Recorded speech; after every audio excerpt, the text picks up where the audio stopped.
A new provision championed by Republicans just took effect, which could limit the money available for certain colleges and certain professions. It requires these programs prove that graduates, on average, earn more than high school graduates. Banks right now go like, all right, I'll loan you $50,000 because Uncle Sam's going to make up another $50,000. Wait a second, Uncle Sam's not covering the extra $50,000? You're not getting my loan. Why? Because you can't pay it back. There goes the idea of predatory lending. This could do away with all of it. This is something that I can't believe has been glossed over by a lot of people. When you think of the mechanisms of Marxism, the indoctrination in this country, right, where you have an entire generation, people under the age of 30, I think over half of them would vote for a socialist candidate in the United States. What do you think are the primary drivers of that? I've always talked about the media, entertainment, education, industrial complex. It's those three: media, entertainment, education. And that is by design. So when people say, what do you get for your vote? Did you get what you voted for? Well, on immigration, yes, in contrast. Everything? No. On education, I liked what we saw with the student loans reversal from Biden. But this is way bigger. The idea that the federal government is basically no longer going to write a blank check for useless degrees. That means a lot of the humanities, a lot of the liberal arts, a lot of the creative arts. Our entire educational system, and even the tenure of a lot of professors, is predicated on the idea that, well, Uncle Sam's going to write a check, so let's just have you here in perpetuity where we can indoctrinate you forever. And the federal government, this administration, is the first one to say, you know what? We're not doing that anymore. So in case you've forgotten how bad it can get, here are the lunatics on campus destroying America, and they'll be building your roads and designing your planes in the future. Hi, media. Can I talk to you? No, you need to get out. Well, you need to get out. No, I don't. You need to get out. I actually don't. All right. Hey, who wants to help me get this reporter out of here?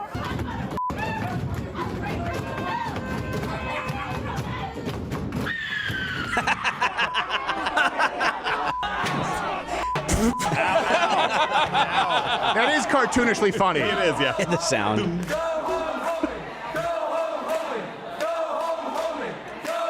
He likes it. It's like, that's what I'm trying to do with the rest of them. Yeah, exactly.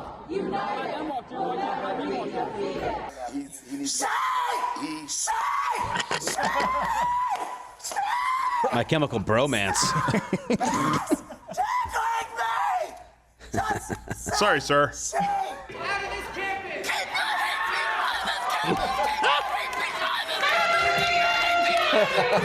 He's gonna pass out. Legend has it, there's a sound wave still rippling at UMass to this day. UMass. Oh, she's got the mask. It's time for education infection. Be a Marxist like me. It's an education infection. Be a Marxist like me. It's an education infection. All right, now take all those people and take all those professors, okay? Here's what eliminates it. No, you actually have to have something to show for it. Oh, you're a professor? You actually have to show that you've improved the lives of your students. If you don't, that's it. We're not funding this. Students? Oh, wait, you want to get that degree? Okay, if you want a loan, if you want any assistance, you have to prove that it's going to be useful, you're going to benefit society, meaning you're going to earn more than you pay into that degree. Otherwise, you're more likely to basically forego paying back your student loans and wait for a president who's going to forgive them. So no. You have to make it work. You have to be successful if you want us to help you. This is not a blank check. New provision. In effect, as of July 1st, students are no longer going to be able to take out federal loans to pay for those useless majors, and that has an effect on entire faculty departments as well. A new provision championed by Republicans just took effect, which could limit the money available for certain colleges and certain professions. It requires these programs prove that graduates, on average, earn more than high school graduates. If not, they could lose access to federal student loans. Schools are already judging and looking at all of their programs to see which ones would fail and which ones would pass. So they're starting to do the legwork to try to avoid the worst of the consequences. Think about that for a second. Schools now are afraid, so they're starting to do the legwork. Educational establishments are now nervous that they may be graded on how effective they are in educating, so they are now considering to do the legwork to prove that they're any good at educating. And it's not just that it's now, like it should have been the goal from the very beginning. I don't know when the doors of the university opened, but it's the idea that now they're going like, how do we get around this? Not how do we fix it and make this more productive for students, but how do we get around it? Well, here's the thing. I will tell you, there's a big question mark. This may only affect 2% because right now we only have numbers on a very small percentage of degrees and programs. That to me is a travesty, where we know that these people, these graduates, make less than a high school, someone with a high school diploma. That being said, it looks like this is going to require, this new bill, it's going to require them to prove that their degree will result in a better income. So that could actually expand this quite a bit. So right now, it's good. It could end up being great. Let me just read this for you. This is from the Big Beautiful Bill. This is what it actually says. The median income of graduates for a school's bachelor degree, associate degree, and undergraduate certificate programs must be higher than the median earnings of people who received only a high school diploma. For master's and doctoral programs, their graduates must make more than the median 25 to 34-year-old bachelor's graduate in either that specific field or across all bachelor's degrees, whichever is lower. That's important too, because that removes, I don't know, things like PhDs for German poetry or whatever it is that you guys are doing. So it's two tiers. All right, you want to do it? They have to make more than someone who just went to high school. Because you know what? It's a lot of money. And okay, they're getting a master's, or they're going to be getting a doctorate. Okay, cool. They have to be making more than other people who just have bachelors. We can't just do this in art, basket weaving, or Afro-lesbian-centric studies because it's still a lot of money. And you know what? We just don't have the money for it. Might I present to you Google or one of the new AI interfaces should you want to search for this information in absence of a professor? Or maybe you just pay for your own education. There you go. That's the thing, is that's what the left will trot out. They go, oh, well, the government wants to take away access to education. That's how they say it. Well, it's not access to education. The access is still there. You just can't borrow money from the government and never pay it back. That's all. You're mostly right, but I will say this. Here's the beautiful. The access won't be there. And that's why they're so concerned. The access won't be there because they won't have these departments. You won't be able to sustain them. You have professors who are tenured. You have professors who are tenured in this country who have never helped a single student earn an extra dollar. They've taken their money. They have their benefits. They can prove in no way whatsoever that they benefit that student's lives. You can prove that they hate America. You can prove the indoctrination. They cannot prove any net benefit. And these schools rely on the federal money because once that's gone, right, you think banks, especially if we look at the Pell Grants being hit, the scholarships, banks right now go like, all right, I'll loan you $50,000 because Uncle Sam's going to make up another $50,000. Wait a second, Uncle Sam's not covering the extra $50,000? You're not getting my loan. Why? Because you can't pay it back. There goes the idea of predatory lending. This could do away with all of it. It's a brilliant approach. Now, there still are some details that, have yet to be determined, but no one else has even tried. And I want you to watch for how terrified the left is because they know what this actually does. And check the references. We make them available every single show. So there are some programs that are for-profit that are hit a little bit harder, like cosmetology, barber school. Then you have the not-for-profit departments. Any surprise here? Drama, fine arts, social work, which, by the way, they've been praised as heroes. They should replace cops, social workers. Turns out you actually don't make any more than someone with a high school diploma, and you're dumber. Likely in the chopping block is Carnegie Mellon's university's bagpipe performance degree. It's not that the students don't have a future. It's just not an ideal one to fund.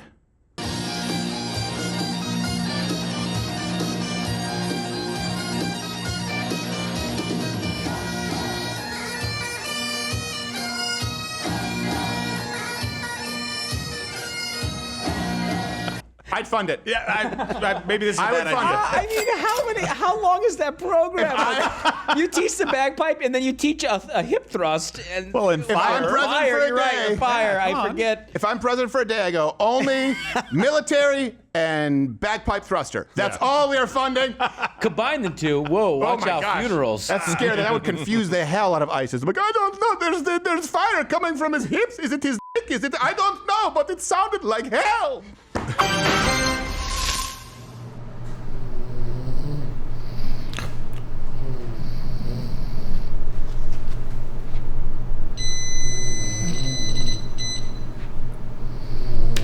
Jingray! What are you doing? Oh, sorry. I was in Cerebro all weekend. I just feel so drained. Just take foundation, man. Just take 2 of these with water It'll put a little pep in your step. You're better than that, Gerald. No, I'm not.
Proven science, zero secrets. That's your foundation. Visit foundationdaily.com today.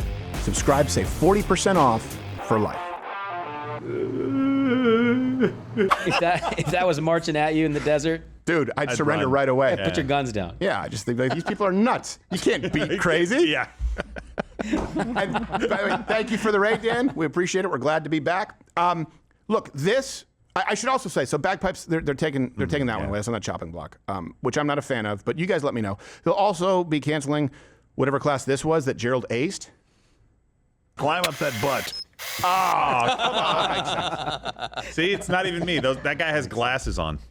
This, if implemented correctly, could be Doge, could be the USAID cut, all of it times 10. Yeah. Long term, this could be the most important change, and I would really like to see other Republicans do more with it because there hasn't even been attempts made. I mean, people will say, did you get what you voted for? I don't know. H-1B, an 87% reduction in new H-1Bs. It's better than none. It's not 100, but it's 87% better than zero. As a matter of fact, it was an increase of like 200% under Biden. Well, you know, border being secured at 99%. It's not 100, but it's pretty good. This one where we talk about the problem of education, it's one of the most often received chats from you. What do we do about it? Here you go. Can you tell me anyone else who would have even attempted to do this? Border, H-1Bs, two genders, this. I would vote for this, again, 50 times over. Yeah, 100%. And it's a foot in the door because this kind of idea, this concept, we've talked about universities being indoctrination factories forever, but nobody's really had a solution to it other than, okay, maybe start your own university, tell kids that they don't have to do that. They can go to a trade school and make more money. That's fine, and those things will have impact. This will have the biggest impact. What they're doing is trying to give people an easy on-ramp to debt for life, and now you're dependent on the government. It's not just the indoctrination, it's every ex post we see of here's my payment for my student loan that I can never get out from under because I don't earn enough money. That's the perfect cover to go in and say, we're trying to keep you from that. We're going to protect you. This is a scheme, and this is what bothers me of so many people on the right who would, you'd have people on the right, I won't name names, who would say this about education, but they make sure that their kid goes to Harvard. Right. They make sure their kid goes to the best school they can, and they pull some strings. I don't believe that. I don't want I hope that my children find something else they're passionate about where they can start a business or go to a trade school. Hey, if there's a school nearby, state school, great. I do not want to send them to what is a scam. It is an indoctrination factory. Now look, let's just put to the side the fact that over 800 college programs leave their graduates earning significantly less than high school graduates. That's like over 40,000 students. Let's just put that to the side here. The left knows that it is an indoctrination factory, and it's only gotten worse. Let me ask this, okay? If you take someone, if you want to edge someone toward socialism, voting left, all right, they get a job or they go to school on a loan. Okay, there you go. That's going to edge them towards being more left, okay? If they're in an educational system where a huge percentage of the professors are women, we know the voting demographic. Oh, okay, you're going to edge them a little bit. Okay. They have a huge loan and they have a president who says that, or former vice president, that they'll forgive those loans and they don't need to pay them back. Okay, that edges them a little bit more. You shield them from the real world, surrounded by these professors for a long period of time without ever having to make anything in return for 4 years, maybe 6 years. Oh, that edges them left. Then they graduate, they get out of said system, and their financial prospects are no better off, and they need to either face that they've made some mistakes, or there's an entire political party telling them, no. This was the college experience, and we should pay for it for you. If you wanted to breed young socialists, an entire generation, that's how you would do it. Yeah. That's exactly. How do conservatives make more conservatives? Screw. Have sex, make more, seriously, and raise them. How does the left make more leftists?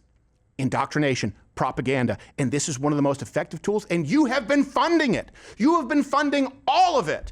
You are funding the professors who teach your kids to hate you. Think about that, and then those kids make less money. The most democratic, the most left-leaning voting group in America is post-grad degree holders with low or middle incomes. Yep. Think about that for a second. That means if you have low income or middle income, but you're not someone with a postgraduate degree, you're not that much more likely to be a leftist. Right.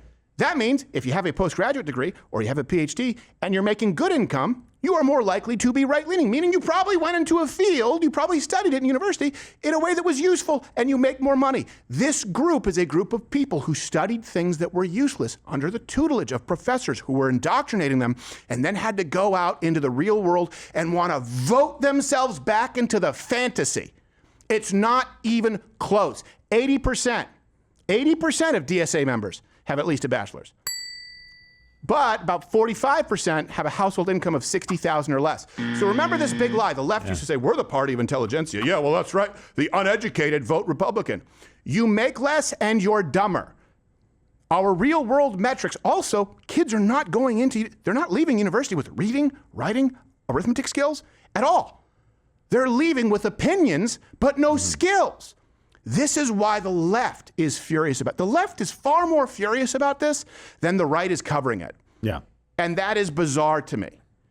Because there are so many books on the right, so many columns, so many videos about the left-leaning nature of academia. And here you go, the first significant shot fired over the bow. And it just seems like people glossed over it.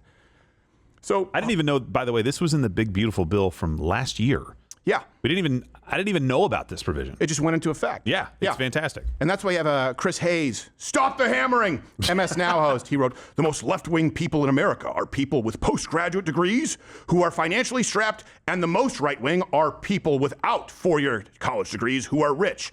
Yes! Yes! In other words, hey, did you start a business? Did you maybe go to a trade school and you started your own plumbing company? You're going to be right-wing. Did you study Afro-lesbian basket water polo and you make nothing? You're going to vote left because it's the only way that you don't have to pay that bill. It stings every time you open the mail, and it should. And it avoids personal accountability. Like you said, you have to either go, I've made some bad choices, but how do you say that? How do you say, as a PhD candidate or something like that, you've got an advanced degree and you don't make enough money and you can't pay your loans and you can't get ahead? How do you say I made bad choices when everyone for your entire life has said this is the way to success? The only thing that can be wrong at that point is the system is against me and we have to change it. Right. That's why they love it. And for them to be a perpetual victim, they have to get people into these victim categories first. I mean, it's not to be all libertarian on you here and just make it, but the economics of this, they are central to all the other social issues. So it's like, hey, we have an obesity problem, and those who are poor are more likely to be obese. Okay, here's a solution. Stop funding it! We're not gonna pay for soda and Funyuns and watermelon straws. You don't have any money, eat what we give you. You're skinny now. Oh my gosh, these kids, they go to school and it's indoctrination. Yeah, stop funding it. There will be no protests on campus from people who professionally protest if they can't go because they have to pay their own way. There will be no professors who create black-only spaces or teach courses on white privilege if there's no salary for them. Stop funding it, which is what we should be doing anyway. Let me give you a very specific example, okay? This isn't new, but it's been circulating again. So this is at the Smithsonian, right? They actually put this up there where they consider the following vestiges of white supremacy. The ideas of individualism, nuclear family. They're saying this is white supremacy. Check the references. The scientific method, the Protestant work ethic, aesthetics, holidays based around, like, these are things they're saying, hey, these are examples of white supremacy.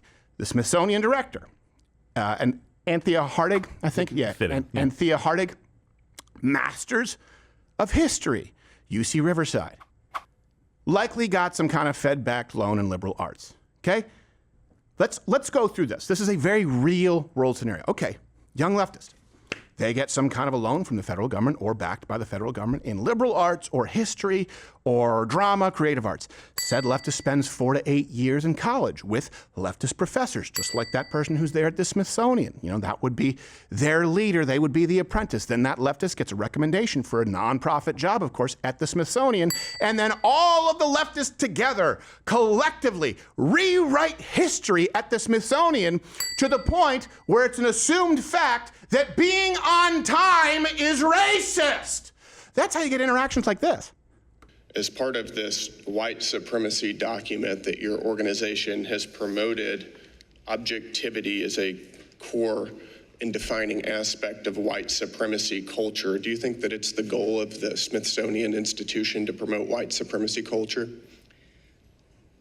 Sir, do you mind sharing with me which document? It's white supremacy culture right here. This is part of the mass action toolkit that your organization has promoted for several years now under your leadership. Is Mickey Mouse racist? Mickey Mouse is not racist. It's not racist. According to the Smithsonian Institution, one of your exhibits referenced Mickey Mouse as representing, quote, vestiges of long-standing traditions of blackface minstrelsy. Would you describe that as racist? Is it important to be polite? Excuse me, sir? Is it important to be polite? Yes, sir. It's also interesting because the same mass action toolkit that your organization has been promoting references politeness as a defining characteristic of white supremacy culture. Ma'am, are you a white supremacist? No, sir. What is Latina power? What is Latino power? Latina power. Latina power would be the forces derived from being a Latina. Do you think that it's appropriate for the Smithsonian Institution to sell Latina power paraphernalia? It's a yes or no question. I don't have control over what is. I'm asking you if it's appropriate. I didn't ask you if you have control over it. Is it appropriate? Sir. Yeah. Yes or no? Again, we strive to represent all Americans and including. Is it appropriate? Yes or no? We strive to represent all Americans in our museums, including in our merchandise. Is that right? My time's up. Thank you, sir. Do you have your white power shirts? Yeah, show me the white power shirt. Yeah. And by the way, it's perfectly valid because people say, well, white is not the same as black. It's not a race of people, but you can be Irish and you can be... No, Latina, by the way, not the same at all. Go talk to people in South America. They don't view themselves as the same, to be clear. Some of them speak different languages. And Africa's just one country too, right? Yeah, exactly. It's just so silly. But that's, hey, there you go. That is the byproduct through all of these steps of education and indoctrination. Stop funding it. Do it with everything. Just go through those examples. We want a black-only space. Well, then you should go to a black-only college. Well, does my loan transfer? It does not. You can pay your own way. I want you to refer to me as she. Sorry, the school's policy. It's a public school. We use the biologically appropriate pronouns as recognized by our federal government. Well, I want it. Okay, you can pay to go to a private school. I want to get a degree. Well, you can pay your own. You want to do that? You can get a degree. You can get a degree in Afro, lesbian, funk duos if you want, but you have to pay your way. Guess what? It stops. We have shielded kids. We have not kids, young adults from the real world. We have young adults who go through 4 years of glorified alcoholism, activism, at the behest of their professor, who is equally stunted in their development. And when they leave, they get shocked by the real world. So they stay and get another degree and another degree. And at best, at a certain point, the only job they can find with said useless degrees are teaching the next generation of unwitting rubes. These are the consequences, the fallout for this. I cannot stress to you the importance if implemented correctly. So first off, yeah, education prices will be lower across the board. The left should be happy with that, right? Just never-ending supply of federal dollars. Of course, that causes hyperinflation. They better get competitive really quickly. Yeah.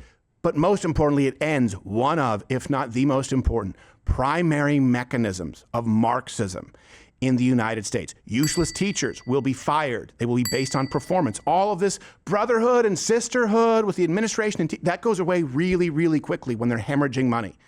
The perpetual studenthood now needs to be self-funded. You and I don't pay for that useless crap. Things like that gender queer professional protester who you see spending 8 years to get a PhD in women's lib is no longer going to be on campus and instead will have to get a job. You know, like everyone else in this country.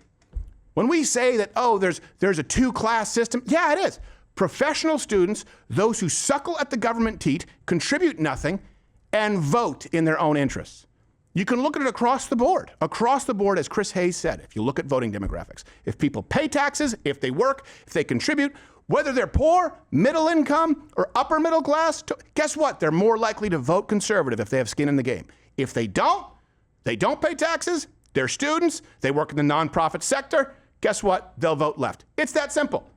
It's that simple. Require a productive society and you will have no socialism. Ever! Vagina is exactly what I would say if I wasn't here on YouTube. So go and subscribe on Rumble. Same channel where free speech is actually alive and well. Or you can stay here and the